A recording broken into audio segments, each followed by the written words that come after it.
So I've been looking around the internet for car AI tutorials for Unreal Engine, and I've noticed there aren't really a lot. Most of them uses splines to guide the AI car, but don't really have braking logic, and they don't actually give the AI a lot of information about the cars around them. So I'm going to change that by developing AI that we can use that will actually follow a spline, but also use raycast and other features to actually detect cars around it and also brake around corners, and also limited speed around corners. To entice you to actually watch every part of this tutorial series, I'll actually show you a short snippet of something we actually did in part 2 of the tutorial series.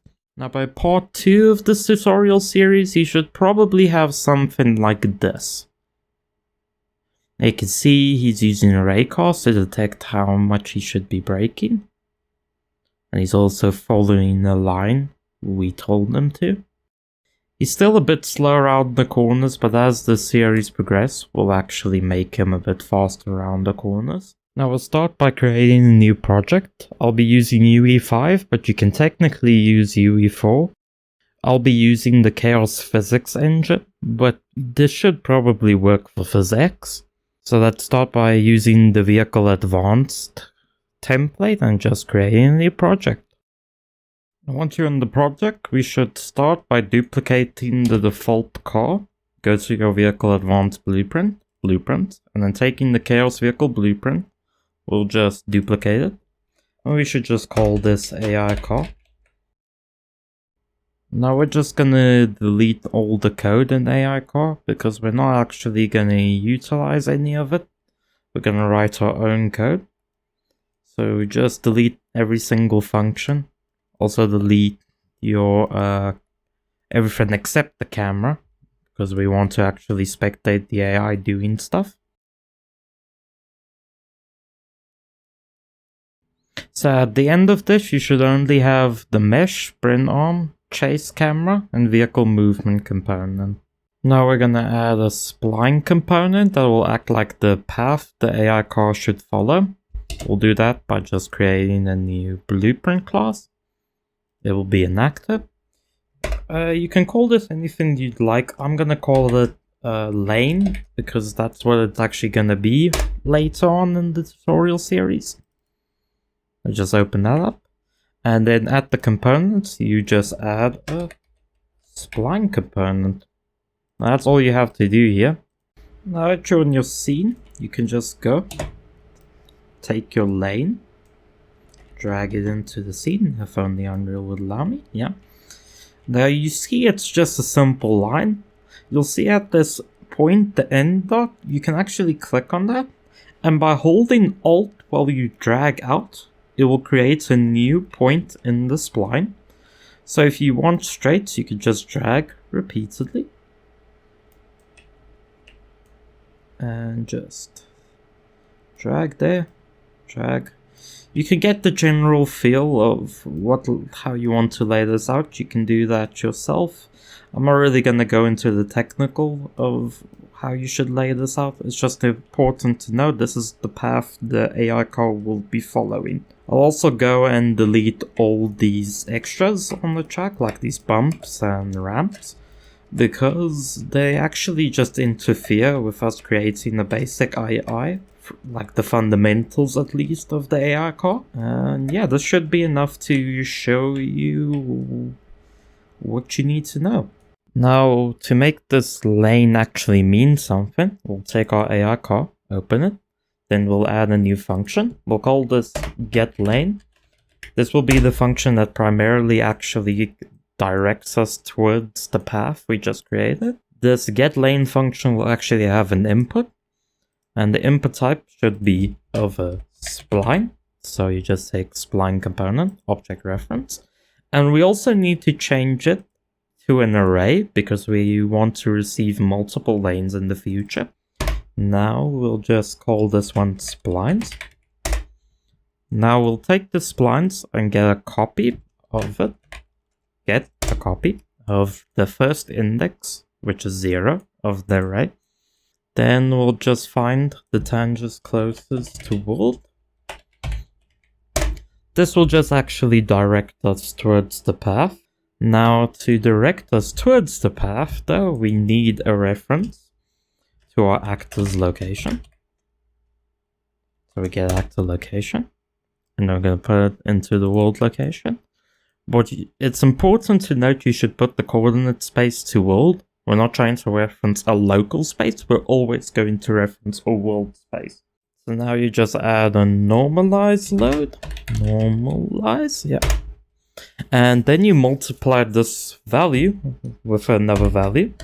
Now the thing is that you can actually make this a fixed number technically, but I don't actually like doing that. I feel like it makes the car wobble at high speeds, and that isn't really good. So we'll create a new function called get current car speed. Now this will get the current car speed in kilometers per hour. We'll also make this a pure function, because we don't actually want this to use execution nodes.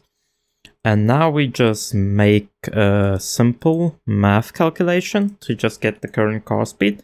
Now to do that, we'll just take forward speed, and then we'll just multiply this with 0. With 0, 6, I believe it's 36, yeah. And then we'll just make a end result node.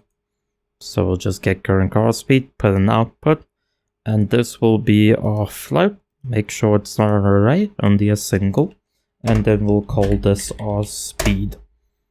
Now we can just go here and just plug this in here, and of course you can clean up this node. We don't really want ugly code. Blueprints are pretty hard to read on their own, so just making them even more ugly just really is not a good idea. I can just compile and save that. And you could go back to your getLane function. Now that we're back in the getLane function, we can just go to this multiplication and just go and again convert this pin to float. Then we can just get this float and then make a map range clamp node, and then we'll just take our get current car speed and plug it into the value. Now this in range A, B, and out range A and B is actually customizable.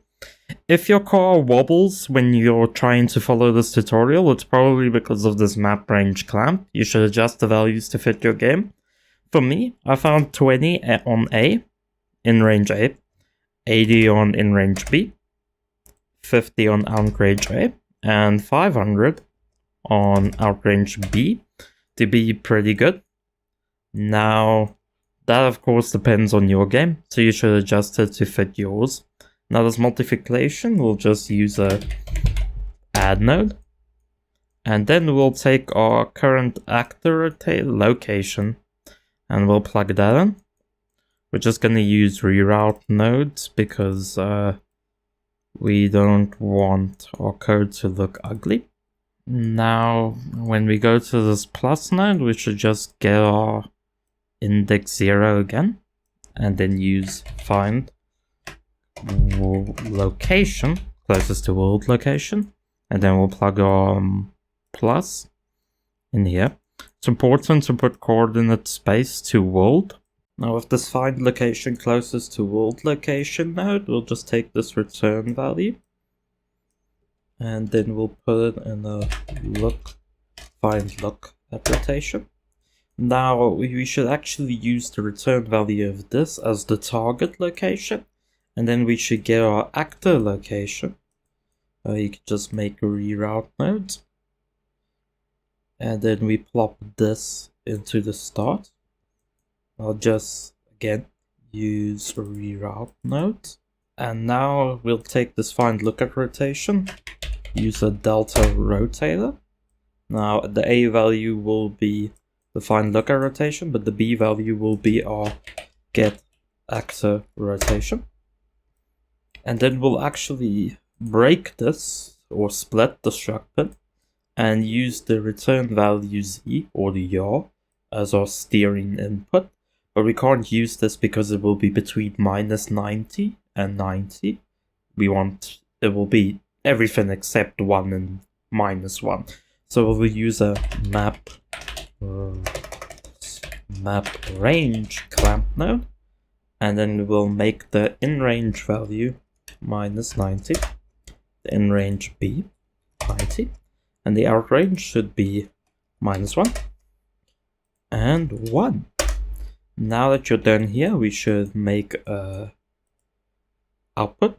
We'll just make this a float, make sure it's on single, and this will be our steering amount. I could actually just name it steering, and then we'll drag this out, and then plug our return value into the steering.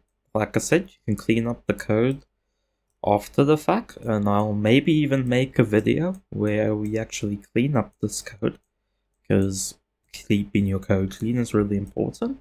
But now that we're done here, we should just compile, save, go to our event graph, and then we'll create a tick function, event tick. Now that you're at event tick, you can just go get all actors of class.